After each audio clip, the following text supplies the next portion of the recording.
Hello दोस्तों, आप देख रहे हैं A to Z चैनल और मैं आज आपके लिए लेके आया हूँ माता वैभव लक्ष्मी की कथा और विधि। तो चलिए देखते हैं। सबसे पहले व्रत विधि शुरू करने से पहले की जो विधि होती है वो सुनिएगा। श्री यंत्र के सामने देखकर श्री यंत्र को प्रणाम ऐसा बोलकर श्री यंत्र को प्रणाम करें। इस वीडियो में श्री यंत्र की छवि दी हुई है। बाद में लक्ष्मी जी के नीचे मुताबिक 8 स्वरूप की छवियों का प्रणाम करें। धन लक्ष्मी एवं वैभव लक्ष्मी स्वरूप श्री गजलक्ष्मी माँ, श्री अधिलक्ष्मी माँ, श्री विजया लक्ष्मी माँ, श्री ऐश्वर्य लक्ष्मी माँ, श्री वीर लक्ष्मी माँ, श्री धान्य लक्ष्मी माँ, श्री संतान लक्ष्मी माँ। इस वीडियो में दिए हुए लक्ष्मी स्तवन का पाठ करें।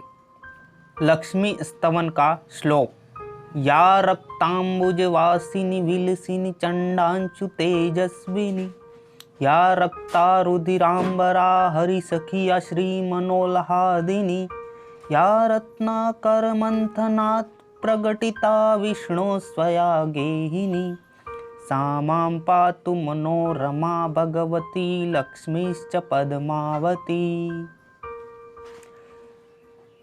अब इस श्लोक का हिंदी में भावार्थ आपको समझाते हैं। जो लाल कमल में रहती है, जो अपूर्व कांति वाली है, जो असह्य तेज वाली है, जो पूर्ण रूप से लाल है, जिसने रक्त रूप वस्त्र पहने हैं, जो भगवान विष्णु को अति प्रिय है, जो लक्ष्मी मन को आनंद देती है, जो समुद्र मंथन से प्रकट हुई है, जो विष्णु भगवान की पत्नी है, जो कमल से जन्मी है और जो अतिशय पूज्य है, वैसी हे लक्ष्मी देवी आप मेरी रक्षा करें। अब देखते हैं वैभव लक्ष्मी व्रत करने का नियम। यह व्रत सौभाग्यशाली स्त्रियां करें तो उनका अति उत्तम फल मिलता है, पर घर में यदि सौभाग्यशाली स्त्रियां न हो तो कोई भी स्त्री एवं कुमारी का भी यह व्रत कर सकती है। स्त्री के बदले पुरुष भी यह व्रत करे तो उसे भी उत्तम फल अवश्य मिलता है। यह व्रत पूरी श्रद्धा और पवित्र भाव से करना चाहिए। खिन्न होकर या बिना भाव से यह व्रत नहीं करना चाहिए। यह व्रत शुक्रवार को किया जाता है। व्रत शुरू करते वक्त 11 या 21 शुक्रवार की मन्नत रखनी पड़ती है और वीडियो में दिए हुए शास्त्रीय विधि अनुसार ही व्रत करना चाहिए। मन्नत के शुक्रवार पूरे होने पर विधि पूर्वक और इस वीडियो में दिखाई गई शास्त्रीय रीति अनुसार उद्यापन विधि करनी चाहिए। यह विधि सरल है, किंतु शास्त्रीय विधि अनुसार व्रत करने पर व्रत का जरा भी फल नहीं मिलता है। एक बार व्रत पूरा करने के पश्चात मन्नत कर सकते हैं और फिर से व्रत कर सकते हैं। माता लक्ष्मी देवी के अनेक स्वरूप हैं, उनमें उनका धन लक्ष्मी स्वरूप ही वैभव लक्ष्मी है और माता लक्ष्मी को श्री यंत्र अति प्रिय है। व्रत करते वक्त वीडियो में दिए हुए माँ लक्ष्मी जी के हर स्वरूप को और श्री यंत्र को प्रणाम करना चाहिए, तभी व्रत का फल मिलता है। अगर हम इतनी भी मेहनत नहीं कर सकते हैं तो लक्ष्मी देवी भी हमारे लिए कुछ करने को तैयार नहीं होगी और हम पर माँ की कृपा नहीं होगी। व्रत के दिन सुबह से जय माँ लक्ष्मी का रटन मन ही मन करना चाहिए और माँ का पूरे भाव से स्मरण करना चाहिए। शुक्रवार के दिन यदि आप प्रवास या यात्रा पर गए हो तो वह शुक्रवार छोड़कर उनके बाद के शुक्रवार को व्रत करना चाहिए, पर व्रत अपने ही घर में करना चाहिए। सब मिलाकर जितने शुक्रवार की मन्नत ली हो उतने शुक्रवार पूरे करने चाहिए। घर में सोना ना हो तो चांदी की चीज़ पूजा में रखनी चाहिए। अगर वह भी ना हो तो रोकड़ रुपया रखना चाहिए। व्रत पूरा होने पर कम से कम 7 स्त्रियों को या आपकी इच्छा अनुसार जैसे 11, 21, 51 या 101 स्त्रियों को वैभव लक्ष्मी व्रत की पुस्तक कुमकुम का तिलक करके भेंट के रूप में देनी चाहिए। जितनी ज़्यादा पुस्तक आप देंगे उतनी माँ लक्ष्मी की ज़्यादा कृपा होगी और माँ लक्ष्मी जी का यह अद्भुत व्रत का ज़्यादा प्रचार होगा। व्रत के शुक्रवार को स्त्री रजस्वला हो या सूतकी हो तो वह शुक्रवार छोड़ देना चाहिए और बाद के शुक्रवार से व्रत शुरू करना चाहिए। पर जितने शुक्रवार की मन्नत मानी हो उतने शुक्रवार पूरे करने चाहिए। व्रत की विधि शुरू करते वक्त लक्ष्मी स्तवन का एक बार पाठ करना चाहिए। व्रत के दिन हो सके तो उपवास करना चाहिए और शाम को व्रत की विधि करके माँ का प्रसाद लेकर शुक्रवार करना चाहिए। अगर न हो सके तो फलाहार या एक बार भोजन करके शुक्रवार करना चाहिए। अगर व्रतधारी का शरीर बहुत कमज़ोर हो तो ही 2 बार भोजन ले सकते हैं। सबसे महत्व की बात यही है कि व्रतधारी माँ लक्ष्मी जी पर पूरी श्रद्धा और भावना रखे और मेरी मनोकामना माँ पूरी करेगी ही ऐसा दृढ़ संकल्प करे। माँ वैभव लक्ष्मी आप पर प्रसन्न हो। अब सुनते हैं वैभव लक्ष्मी व्रत की कथा। एक बड़ा शहर था। इस शहर में लाखों लोग रहते थे। पहले के ज़माने के लोग साथ साथ रहते थे और एक दूसरे के काम आते थे, पर नए ज़माने के लोगों का स्वरूप ही अलग सा है। सब अपने अपने काम में रहते हैं। किसी की किसी पर परवाह नहीं। घर के सदस्यों को भी एक दूसरे की परवाह नहीं होती। भजन कीर्तन, भक्ति भाव, दया माया, परोपकार जैसा संस्कार कम हो गए हैं। शहर में बुराइयां बढ़ गई थी। शराब, जुआ, रेस, व्यभिचार, चोरी, डकैती वगैरह बहुत से गुनाह शहर में होते थे। कहावत है कि हजारों निराशा में एक अमर आशा छिपी हुई है। इसी तरह इतनी सारी बुराइयों के बावजूद शहर में कुछ अच्छे लोग भी रहते थे। ऐसे अच्छे लोगों में शीला और उनके पति की गृहस्थी मानी जाती थी। शीला धार्मिक प्रकृति की और संतोषी थी। उनका पति भी विवेकी और सुशील था। शीला और उनका पति ईमानदारी से जीते थे। वे किसी की बुराई करते न थे और प्रभु भजन में अच्छी तरह समय व्यतीत कर रहे थे। उनकी गृहस्थी आदर्श गृहस्थी थी और शहर के लोग उनकी गृहस्थी की सराहना करते थे। शीला की गृहस्थी इसी तरह खुशी खुशी चल रही थी, पर कहा जाता है कि कर्म की गति अकल है। विधाता के लिखे लेख कोई नहीं समझ सकता है। इंसान का नसीब पल भर में राजा को रंक बना देता है और रंक को राजा। शीला के पति के अगले जन्म के कर्म भोगने के बाकी रह गए होंगे कि वह बुरे लोगों से दोस्ती कर बैठा। वह जल्द से जल्द करोड़पति होने के ख्वाब देखने लगा, इसलिए वह गलत रास्ते पर चढ़ गया और करोड़पति की बजाय रोडपति बन गया। यानी रास्ते पर भटकते भिखारी जैसी उसकी हालत हो गई थी। शहर में शराब, जुआ, रेस, चरस, गांजा वगैरह बंदियां फैली हुई थी। उसमें शीला का पति भी फंस गया। दोस्तों के साथ उसे भी शराब की आदत हो गई। जल्द से जल्द पैसे वाला बनने की लालच में दोस्तों के साथ रेस जुआ भी खेलने लगा। इस तरह बचाई हुई धनराशि, पत्नी के गहने, सब कुछ रेस जुए में गवा दिया था। इसी तरह एक वक्त ऐसा भी था कि वह सुशील पत्नी शीला के साथ मजे में रह रहा था और प्रभु भजन में सुख शांति से वक्त व्यतीत करता था। उसके बजाय घर में दरिद्रता और भूखमरी फैल गई। सुख से खाने की बजाय 2 वक्त भोजन के लाले पड़ गए और शीला को पति की गालियां खाने का वक्त आया था। शीला सुशील और संस्कारी स्त्री थी। उसको पति के बर्ताव से बहुत दुख हुआ, किंतु वह भगवान पर भरोसा करके बड़ा दिल रखकर दुख सहने लगी। कहा जाता है कि सुख के पीछे दुख और दुख के पीछे सुख होता है, इसलिए दुख के बाद सुख आएगा ही, ऐसी श्रद्धा के साथ शीला प्रभु भक्ति में लीन रहने लगी। इस तरह शीला असह्य दुख सहते सहते प्रभु भक्ति में वक्त बिताने लगी। अचानक एक दिन दोपहर को उनके द्वार पर किसी ने दस्तक दी। शीला सोच में पड़ गई कि मुझे ऐसे गरीब के घर इस वक्त कौन आया होगा। फिर भी द्वार पर आए हुए अतिथि का आदर करना चाहिए, ऐसे आर्य धर्म के संस्कार वाली शीला ने खड़े होकर द्वार खोला। देखा तो सामने एक माझी खड़ी थी। वे बड़ी उम्र की लगती थी, किंतु उनके चेहरे पर अलौकिक तेज निखर रहा था। उनकी आंखों में से मानो अमृत बह रहा था। उनका भव्य चेहरा करुण और प्यार से छलकता था। उनको देखते ही शीला के मन में अपार शांति छा गई। वैसे शीला इस माझी को पहचानती न थी, फिर भी उनको देखकर शीला के रोम रोम में आनंद छा गया। शीला माझी के आदर के साथ घर में ले गई। घर में बिठाने के लिए कुछ भी नहीं था, अतः शीला ने संकुचाकर एक फटी हुई चद्दर पर उनको बिठाया। माझी ने कहा, क्यों शीला, मुझे पहचाना नहीं?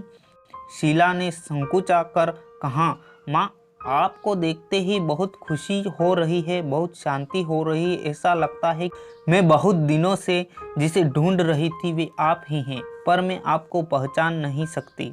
माझी ने हंसकर कहा, क्यों भूल गई?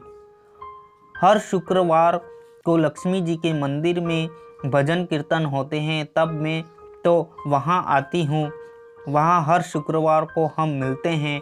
पति गलत रास्ते पर चढ़ गया, तब से शीला बहुत दुखी हो गई थी और दुख की मारी वह लक्ष्मी जी के मंदिर में भी नहीं जाती थी। बाहर के लोगों के साथ नज़र मिलाने भी उसे शर्म लगती थी। उसने याददाश्त पर जोर दिया, पर यह माझी याद नहीं आ रहे थे। तभी माझी ने कहा, तू लक्ष्मी जी के मंदिर में कितने मधुर भजन गाती थी, अभी अभी तू दिखाई नहीं देती थी, इसलिए मुझे हुआ कि तू क्यों नहीं आती, कहीं बीमार तो नहीं हो गई है। ऐसा सोचकर मैं तुझे मिलने चली आई हूँ। माझी के अति प्रेम भरे शब्द से शीला का हृदय पिघल गया। उसकी आंखों में आंसू आ गए। माझी के सामने वह बिलख बिलख कर रोने लगी। यह देखकर माझी शीला के नज़दीक सरके और उसकी सिसकती पीठ पर प्यार भरा हाथ फेर कर सांत्वना देने लगे। माझी ने कहा, बेटी, सुख और दुख तो धूप और छाव जैसे होते हैं। सुख के पीछे दुख आता है तो दुख के पीछे सुख भी आता है। धैर्य रखो बेटी, और तुझे क्या परेशानी है? तेरे दुख की बात मुझे सुना, तेरा मन ही हल्का हो जाएगा और तेरे दुख का कोई उपाय भी मिल जाएगा। माझी की बात सुनकर शीला के मन को शांति मिली। उसने माझी को कहा, माँ, मेरी गृहस्थी में भरपूर सुख और खुशियाँ थी। मेरे पति भी सुशील थे। भगवान की कृपा से पैसे की बात में भी हमें संतोष था। हम शांति से गृहस्थी चलाते, ईश्वर भक्ति में अपना वक्त व्यतीत करते थे। यकायक हमारा भाग्य हमसे रूठ गया। मेरे पति को बुरी दोस्ती हो गई। बुरे दोस्तों की वजह से वे शराब, जुआ, रेस, चरस, गांजा वगैरह खराब आदतों के शिकार हो गए और उन्होंने सब कुछ गंवा दिया और हम रास्ते के भिखारी जैसे बन गए। यह सुनकर माझी ने कहा, सुख के पीछे दुख और दुख के पीछे सुख आता ही रहता है। ऐसा भी कहा जाता है कि कर्म की गति न्यारी होती है। हर इंसान को अपने कर्म भुगतने ही पड़ते हैं, इसलिए तू चिंता मत कर। अब तू कर्म भुगत चुकी है, अब तुम्हारे सुख के दिन अवश्य आएंगे। तू तो माँ लक्ष्मी जी की भक्त है। माँ लक्ष्मी जी तो प्रेम और करुणा के अवतार हैं। वे अपने भक्तों पर हमेशा ममता रखती हैं। इसलिए तू धैर्य रख के माँ लक्ष्मी जी का व्रत कर, इससे सब कुछ ठीक हो जाएगा। माँ लक्ष्मी जी का व्रत करने की बात सुनकर शीला के चेहरे पर चमक आ गई। उसने पूछा, माँ लक्ष्मी जी का व्रत कैसे किया जाता है, वह मुझे समझाइए, मैं यह व्रत अवश्य करूँगी। माँ जी ने कहा, बेटी, माँ लक्ष्मी जी का व्रत बहुत सरल है। उसे वरद लक्ष्मी व्रत या वैभव लक्ष्मी व्रत कहा जाता है। यह व्रत करने वाले की सब मनोकामना पूर्ण होती है। वह सुख संपत्ति और यश प्राप्त करता है। ऐसा कहकर माझी वैभव लक्ष्मी व्रत की विधि कहने लगे। बेटी, वैभव लक्ष्मी व्रत वैसे तो सीधा साधा व्रत है, किंतु कई लोग यह व्रत गलत तरीके से करते हैं, अतः उसका फल नहीं मिलता। कई लोग कहते हैं कि सोने के गहने की हल्दी कुमकुम से पूजा करो, बस व्रत हो गया। पर ऐसा नहीं है। कोई भी व्रत शास्त्रीय विधि पूर्वक करना चाहिए, तभी उसका फल मिलता है। सिर्फ सोने के गहने की पूजा करने से फल मिल जाता तो सभी आज लखपति बन गए होते। सच्ची बात यह है कि सोने के गहनों की विधि से पूजन करना चाहिए। व्रत की उद्यापन विधि भी शास्त्रीय विधि मुताबिक करनी चाहिए, तभी यह वैभव लक्ष्मी व्रत फल देती है। यह व्रत शुक्रवार को करना चाहिए। सुबह में स्नान करके स्वच्छ कपड़े पहनो और सारा दिन मन में जय माँ लक्ष्मी का रटन करते रहो। किसी की चुगली नहीं करनी चाहिए। शाम को पूर्व दिशा में मुंह रख के इसी तरह आसन पर बैठ जाओ। सामने पाटा रखकर उसके ऊपर रुमाल रखो। रुमाल पर चावल का छोटा सा ढेर करो। उसे ढेर पर पानी से भरा तांबे का कलश रखकर कलश पर एक कटोरी रखो। उस कटोरी में एक सोने का गहना रखो। सोने का ना हो तो चांदी का भी चलेगा, चांदी का ना हो तो नकद रुपया भी चलेगा। बाद में घी का दीपक जलाकर धूप सली सुलगा कर रखो। माँ लक्ष्मी जी के बहुत स्वरूप हैं और माँ लक्ष्मी जी की श्री यंत्र अति प्रिय है। अतः वैभव लक्ष्मी के पूजन विधि करते वक्त प्रथम श्री यंत्र और लक्ष्मी जी के विविध स्वरूपों का सच्चे दिल से दर्शन करो। उसके बाद लक्ष्मी स्तवन का पाठ करो। बाद में कटोरी में रखे हुए गहने या रुपये को हल्दी कुमकुम और चावल चढ़ाकर पूजा करो और लाल रंग का फूल चढ़ाओ। शाम को कोई मीठी चीज बनाकर उसका प्रसाद रखो। न हो सके तो शक्कर या गुड़ भी चल सकता है। फिर आरती करते 11 बार सच्चे हृदय से जय माँ लक्ष्मी बोलो। बाद में 11 या 21 शुक्रवार यह व्रत करने का दृढ़ संकल्प माँ के सामने करो और आपकी जो मनोकामना हो वह पूरी करने को माँ लक्ष्मी जी को विनती करो। फिर माँ का प्रसाद बांट दो और थोड़ा प्रसाद अपने लिए रखो। अगर आप में शक्ति हो तो सारा दिन उपवास रखो और सिर्फ प्रसाद खाकर शुक्रवार करो। न शक्ति हो तो एक बार शाम को प्रसाद ग्रहण करते समय खाना खा लो। अगर थोड़ी शक्ति भी न हो तो 2 बार भोजन कर सकते हैं। बाद में कटोरी में रखा गहना या रुपया ले लो। कलश का पानी तुलसी क्यारे में डाल दो और चावल पक्षियों को डाल दो। इसी तरह शास्त्रीय विधि अनुसार व्रत करने से उनका फल अवश्य मिलता है। इस व्रत के प्रभाव से सब प्रकार की विपत्ति दूर होकर आदमी मालामाल हो जाता है। संतान न हो उसे संतान प्राप्ति होती है। सौभाग्यवती स्त्री का सौभाग्य अखंड रहता है। कुमारी लड़की को मन भावन पति मिलता है। शीला यह सुनकर आनंदित हो गई।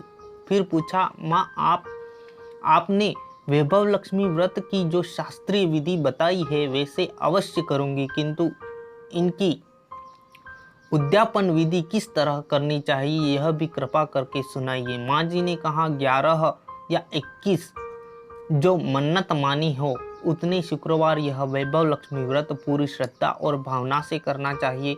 व्रत के आखिरी शुक्रवार को जो शास्त्रीय विधि अनुसार उद्यापन विधि करनी चाहिए।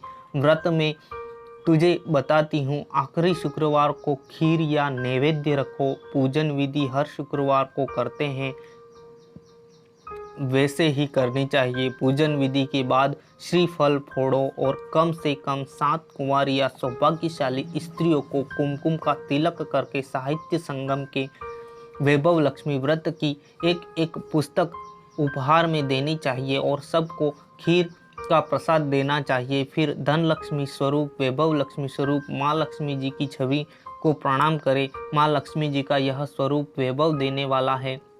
प्रणाम करके मन ही मन भावुकता से माँ की प्रार्थना करते वक्त कहे कि हे माँ धन लक्ष्मी, हे माँ वैभव लक्ष्मी, मैंने सच्चे हृदय से आपका वैभव लक्ष्मी व्रत पूर्ण किया है। तो हे माँ हमारी जो मनोकामना की हो वह बोलो कि मनोकामना पूर्ण करो, हमारा सबका कल्याण करो। जिसे संतान न हो उसे संतान देना, सौभाग्य स्त्री का सौभाग्य अखंड रखना, कुंवारी लड़की को मन भावन पति देना। आपका यह चमत्कारिक वैभव लक्ष्मी व्रत जो करे उसकी सब विपत्ति दूर करना, सबको सुखी करना। हे माँ आपकी महिमा अपरंपार है। इस तरह माँ की प्रार्थना करके माँ लक्ष्मी जी का धन लक्ष्मी स्वरूप को भाव से वंदन करो।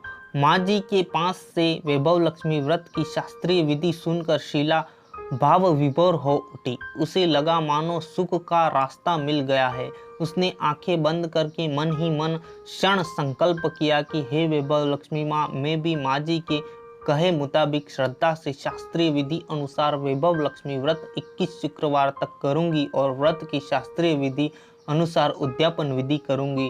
शीला ने संकल्प करके आंखें खोली तो सामने कोई न था। वह विस्मित हो गई कि माँ जी कहाँ गए।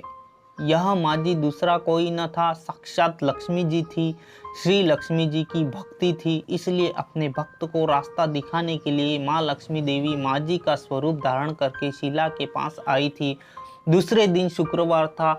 सवेरे स्नान करके स्वच्छ कपड़े पहनकर शीला मन ही मन श्रद्धा से और पूरे भाव से जय माँ लक्ष्मी का मन ही मन रटन करने लगी। सारा दिन किसी की चुगली नहीं की। शाम हुई तब हाथ पांव मुंह धोकर शीला पूर्व दिशा में मुंह करके बैठी। घर में पहले सोने के बहुत से गहने थे, पर पतिदेव ने गलत रास्ते पर चढ़कर सब गहने गिरवी रख दिए थे। पर नाक की चुन्नी बच गई थी। नाक की चुन्नी निकालकर उसे धोकर शीला ने कटोरी में रख दी। सामने पाटे पर रुमाल रखकर मुट्ठी भर चावल का ढेर किया। उस पर तांबे का कलश पानी भर कर रखा। उसके ऊपर चुन्नी वाली कटोरी रखी। फिर माँ जी ने कही थी वही शास्त्रीय विधि अनुसार वंदन स्तवन पूजन वगैरह किया और घर में थोड़ी शक्कर घी व प्रसाद में रख कर वैभव लक्ष्मी व्रत किया। यह प्रसाद पहले पति को खिलाया। प्रसाद खाते ही पति के स्वभाव में फर्क पड़ गया। उस दिन उसने शीला को मारा नहीं, सताया भी नहीं। शीला को बहुत आनंद हुआ। उनके मन में वैभव लक्ष्मी व्रत के लिए श्रद्धा बढ़ गई। शीला ने पूर्ण श्रद्धा भक्ति से 21 शुक्रवार तक वैभव लक्ष्मी किया। 21वें शुक्रवार को माँ जी के कहे मुताबिक उद्यापन विधि कर के 7 स्त्रियों को वैभव लक्ष्मी व्रत की 7 पुस्तकें उपहार में दी। फिर माँ जी के धन लक्ष्मी स्वरूप की छवि को वंदन करके भाव से मन ही मन प्रार्थना करने लगी। हे लक्ष्मी जी, मैंने आपका वैभव लक्ष्मी व्रत करने की मन्नत मानी थी, वह आज पूर्ण किया है। हे माँ, मेरी हर विपत्ति दूर करो, हमारा सबका कल्याण करो। जिसे संतान न हो उसे संतान देना, सौभाग्यवती स्त्री का सौभाग्य अखंड रखना, कुंवारी लड़की को मन भावन पति देना। आपका यह चमत्कारिक वैभव लक्ष्मी व्रत करे, उनकी सब विपत्ति दूर करना, सबको सुखी करना। हे माँ, आपकी महिमा अपार है। ऐसा बोलकर लक्ष्मी जी के धन लक्ष्मी स्वरूप की छवि को प्रणाम किया। इस तरह शास्त्रीय विधि पूर्वक शीला ने श्रद्धा से व्रत किया और तुरंत ही उसे फल मिला। उसका पति गलत रास्ते पर चला गया था, वह अच्छा आदमी हो गया और कहीं मेहनत करके व्यवसाय करने लगा। माँ लक्ष्मी जी के वैभव लक्ष्मी व्रत के प्रभाव से उसके ज़्यादा मुनाफा होने लगा। उसने तुरंत शीला को गिरवी रखी गहने छुड़ा लिए। घर में धन की बाढ़ सी आ गई। घर में पहले जैसी सुख शांति छा गई। वैभव लक्ष्मी व्रत का प्रभाव देखकर मोहल्ले की दूसरी स्त्रियां भी शास्त्रीय विधि पूर्वक वैभव लक्ष्मी व्रत करने लगी। हे माँ धन लक्ष्मी, आप जैसे शीला पर प्रसन्न हुई, उसी तरह आपको व्रत करने वाले सब पर प्रसन्न होना, सबको सुख शांति देना। जय धन लक्ष्मी माँ, वैभव लक्ष्मी माँ। यह कहानी यहीं पर समाप्त होती है और वीडियो अच्छा लगा हो तो लाइक कीजिए, शेयर कीजिए और सब्सक्राइब भी कर लीजिए ताकि मेरे नए से नए वीडियो आप तक सबसे पहले पहुंच जाए। थैंक यू, धन्यवाद।